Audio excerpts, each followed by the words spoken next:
Bonsoir, chers auditeurs et auditrices de la chaîne Désoyé à Senaï. Que le Seigneur vous bénisse à nouveau pour ce privilège que vous nous faites de votre présence sur cette vidéo. Alors, comme nous le disions, nous avons commencé une série d'enseignements qui parlait de découvrir l'origine et l'objectif de l'homme. Nous rappelons que cette chaîne est faite pour la promotion du royaume de Dieu. Donc nous faisons la promotion du royaume de Dieu. Devons-nous le rappeler, le royaume de Dieu est un pays invisible, mais qui a tout son impact et son influence sur la terre. Son influence, son impact se font ressentir fortement sur la terre. L'origine de ce royaume est de Dieu lui-même.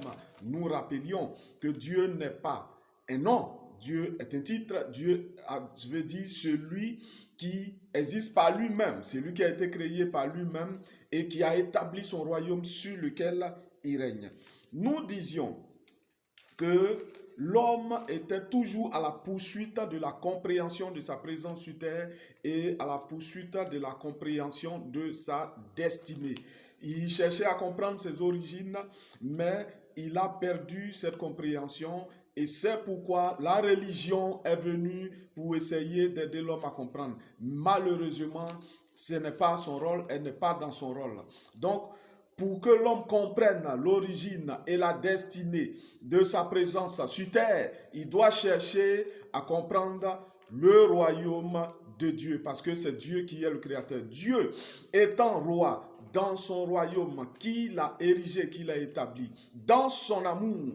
On dit que Dieu est amour, pas seulement que Dieu a l'amour, mais Dieu est amour, c'est ce qu'il est. Et dans son amour, il a cherché à étendre son royaume sur terre.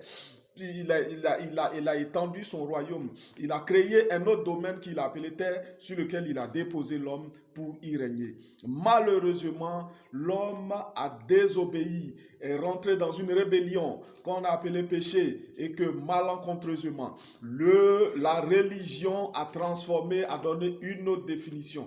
Le péché, c'est simplement la trahison, la déconnexion avec le royaume d'origine. Donc, ce soir, nous allons voir ce qu'on a appelé un royaume promis. Pourquoi un royaume promis? Parce que l'acte de trahison d'Adam, c'est-à-dire l'humanité, a emmené le royaume à s'en aller, a emmené la représentation diplomatique à s'en aller. Nous rappelons que Dieu n'est pas venu créer une religion. La religion cherche à aller vers Dieu. Ce n'est pas ce que Dieu voulait. Nous comprenons simplement que l'acte de trahison d'Adam a conduit à une relation interrompue avec le royaume impérial. Le royaume d'origine, le royaume de quel nous venions, s'est vu sa communication interrompue avec celui qu'ils avaient envoyé sur terre, avec l'humanité, parce que Adam, qui était le représentant légal, a rompu cette relation avec le royaume. D'où la création d'un État vagabond, car la terre est devenue le territoire d'un gouvernement illégal. Donc, Adam, ayant rompu les relations diplomatiques, les relations tout court, avec le royaume d'origine, le royaume impérial, il a créé un État vagabond. Pensez à un roi qui a perdu son autorité sur son territoire. Le territoire va à l'eau, le territoire va coup à sa pète, parce que chacun essaie d'imposer son dictat, chacun essaie d'imposer son règne. Et donc le territoire devient un territoire vagabond. Chacun impose sa loi et c'est la loi du plus fort qui commence à régner. C'est la conséquence de l'avertissement que Dieu donnait quand il parlait de la mort dans Genèse 2, le verset 17. Genèse 2, le verset 17. Genèse, c'est quoi? C'est un livre de notre constitution qui est là, notre constitution, qu'ils ont appelé la Bible. Je dirais abusivement, mais je laisserai ce mot, ils ont appelé la Bible. Et donc, dans la Constitution, il y a un livre, le premier d'ailleurs, qu'on appelle Genèse, en son article 2 et alinéa 17, nous dit: mais tu ne mangeras pas de l'arbre de la connaissance du bien et du mal, car le jour où tu en mangeras, tu mourras. Il parlait de la déconnexion avec le royaume impérial, le royaume d'origine. C'était ça en fait la mort. C'était ça. Parce que la mort physique allait en suivre. Vous comprenez que Adam a vécu 930 ans après cette déclaration impériale. Il a vécu 930 ans, mais il n'avait plus la connexion avec le ministre des Affaires étrangères du royaume impérial qu'on appelle le Saint-Esprit. Il n'avait plus de communication avec le royaume impérial. Donc, il a cherché l'humanité. Après lui, l'humanité a cherché à créer une connexion avec Dieu, ce qui a été la création de la religion. Les autres conséquences de la perte du royaume par Adam sont la perte de sa position et de sa destination. Il ne savait pas où il allait, il ne savait pas trop ce qu'il faisait. Le transfert de responsabilité. Il faut dire que depuis que Dieu est venu demander des comptes à Adam pour dire qu'est-ce que tu as fait, et il a transféré sa responsabilité à la femme qui est sortie de lui, qui est aussi une partie de l'humanité. Il a dit à son excellence, au roi des cieux, que c'est la femme qui l'avait trompé. Elle aussi, elle a transféré la responsabilité à l'ennemi, à l'adversaire, au diable, pour dire qui avait pris le corps du serpent pour être légal sur la terre. Elle disait que c'est lui qui l'avait trompé. Et donc, comme l'ayant trompé, ils ont transféré la responsabilité. Du coup, il est devenu responsable de cet état vagabond qui est la terre. Et donc, il en avait pleine autorité. Malheureusement, la conscience de soi et la honte, c'était des choses qu'Adam ne connaissait pas, que l'humanité ne connaissait pas. La perte de la domination sur la nature. Voilà pourquoi on peut être effrayé par un lion. Voilà pourquoi on peut être effrayé par un serpent. Voilà pourquoi l'humanité peut être effrayée par la nature que l'humanité était censée dominer. Parce que le règne, ce n'était pas de la domination de l'homme sur l'homme. Le règne que Dieu nous avait confié, comme nous parlions dans les précédentes vidéos, c'était la domination de l'humanité sur la nature. L'homme devait soumettre la nature. Voilà pourquoi, dans notre constitution, il est dit que c'est l'homme qui donna le nom aux animaux. Il a marqué son territoire autoritaire qu'il a perdu un peu plus tard par la perte de cette domination. La frustration dans le labeur et la haine du travail. Il n'était point question de suer pour assurer sa subsistance. Il n'était point question de suer. La sueur est une malédiction. Le travail le labeur avec la sueur est une malédiction. Comprenez que c'est lorsque Adam est rentré en rébellion avec l'État impérial, avec le royaume impérial, le royaume des cieux, qu'un décret est sorti disant qu'à partir d'aujourd'hui, tu travailleras la sueur de ton front. Donc, c'était la conséquence de la haute trahison. Et donc, le travail aussi, l'homme a commencé à avoir peur du travail alors que c'était un moment d'épanouissement. C'était un moment d'épanouissement. Il devait cultiver, entretenir tout ce qui était autour de lui et faire croître tout ce qui était autour de lui. Donc, le travail qui était un moment de réjouissance, d'épanouissement est devenu un moment de torpeur pour l'homme. La douleur et la gêne, c'était des choses que Adam ne connaissait pas, que l'humanité ne connaissait pas. Mais après la rébellion, ils ont commencé à ressentir ces choses. Le besoin d'être redevable envers quelqu'un. Il y a eu ce sentiment qui est monté en l'humanité, vouloir plaire forcément, vouloir regarder au camp dira-t-on. C'était des choses qu'Adam ne connaissait pas parce que la seule personne à qui il était censé être agréable, c'était le roi. Il devait être redevable au royaume. Imaginez-vous, un ambassadeur accrédité dans un pays ne travaille que pour faire plaisir au pays qu'il a envoyé là. Il ne cherche pas à faire plaisir aux gens du pays dans lequel il se trouve. Il respecte les lois internationales, il respecte les conventions internationales, il respecte certaines réglementations qui sont mises ensemble entre le pays qu'il a envoyé et le pays qui le reçoit, mais il cherche en priorité à plaire, à satisfaire au royaume qu'il a envoyé. Dieu a répondu à cet acte de trahison par la promesse de ce qu'il allait faire à l'adversaire. Donc, quand il y a eu l'acte de trahison d'Adam, Dieu a déjà prévu ce qu'il allait faire. Et donc, dans notre constitution, dans le premier livre de notre constitution qu'on a appelé Genèse, au 3e article, alinéa 15 jusqu'à l'alinéa 16, notre Seigneur a dit ceci, a prononcé ce décret. Il a dit: je mettrai inimitié en toi et la femme, entre ta postérité et sa postérité. Celle-ci t'écrasera la tête et tu lui blesseras le talon. Donc, il avait déjà prévu cette sanction contre l'adversaire, celui-là qui avait usé de ruse pour reprendre l'autorité qui était accordée à l'humanité. Alors, il y a eu quoi comme conséquence par la suite? La restauration du royaume perdu pour l'homme. Et c'est ce que le Seigneur cherchait à faire quand il a décrété cela, quand il a prononcé ces paroles qui sont contenues dans notre constitution. Il avait déjà prévu un plan de restauration pour ramener le royaume à l'homme et non une religion. Donc Dieu n'avait pas instauré là une religion, il avait simplement rétabli la relation.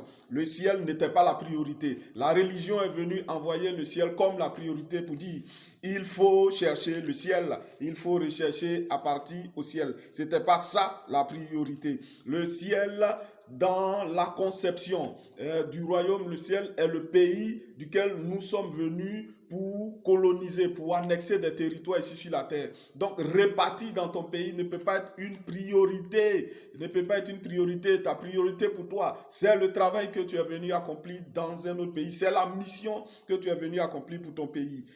Donc, si nous devons répartir dans le royaume du Père, nous devons comprendre que ceux qui ne se sont pas considérés comme citoyens du royaume, ceux qui se sont accommodés avec la rébellion, n'iront plus directement là où ils devaient être, ne bénéficieront plus de commodités, ne bénéficieront plus des avantages de notre pays, mais iront dans le châtiment, dans le jugement. Et c'est ce que la religion a appelé le jugement, l'enfer, au fur et à mesure. Et donc, c'est les conséquences des sanctions de fait de s'être accommodé avec la rébellion.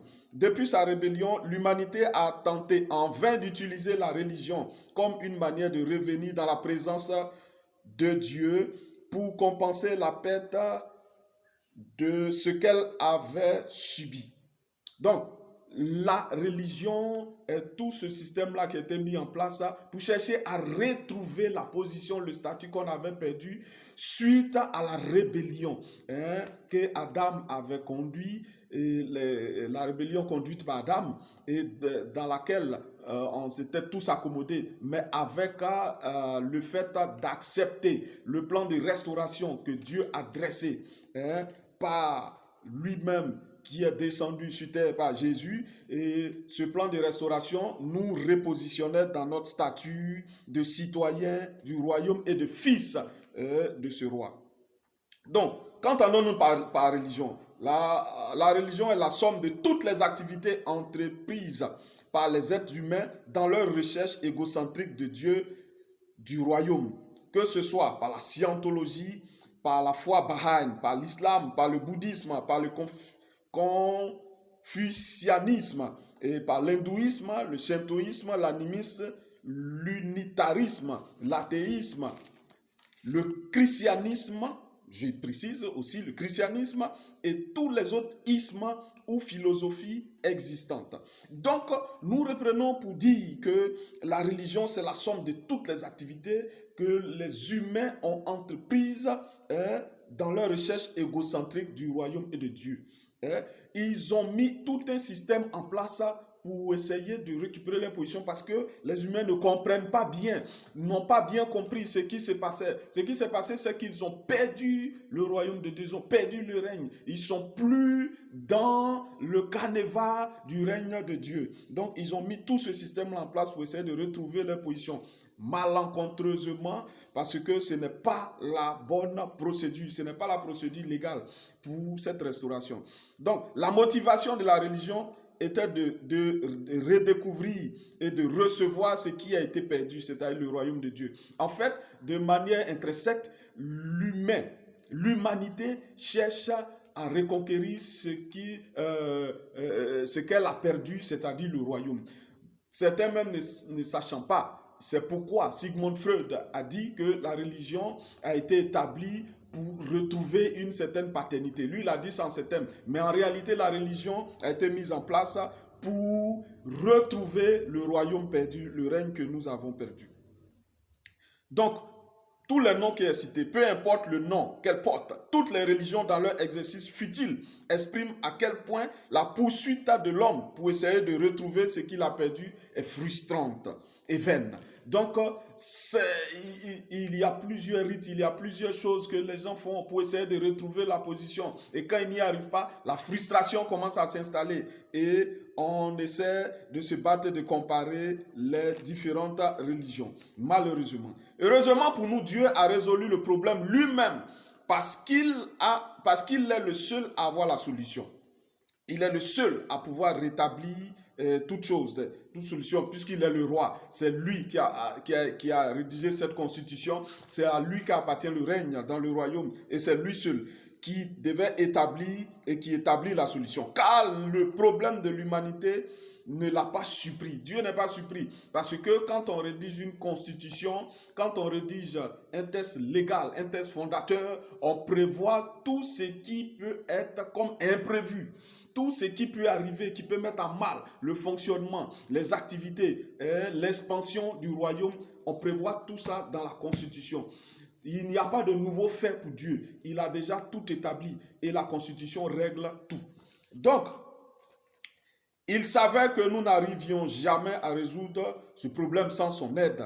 Il est descendu pour nous prendre avec lui. Il désirait restaurer notre relation et redonner le royaume perdu. C'est ce qu'il avait prévu, nous redonner le royaume parce qu'il savait que c'était ça, nous redonner notre règne, rétablir notre règne. C'est simplement que nous devons accepter notre citoyenneté et automatiquement tous les avantages qui suivent ce acte-là, c'est-à-dire le fait de retrouver le règne que nous devions appliquer sur cette terre. Parce que chacun a un royaume sur lequel chacun doit régner, c'est-à-dire le domaine de compétences que Dieu a prévu pour chacun de nous. Donc, il désirait restaurer notre relation et redonner le royaume perdu. Il désirait restaurer. Dans la religion, l'homme cherche Dieu.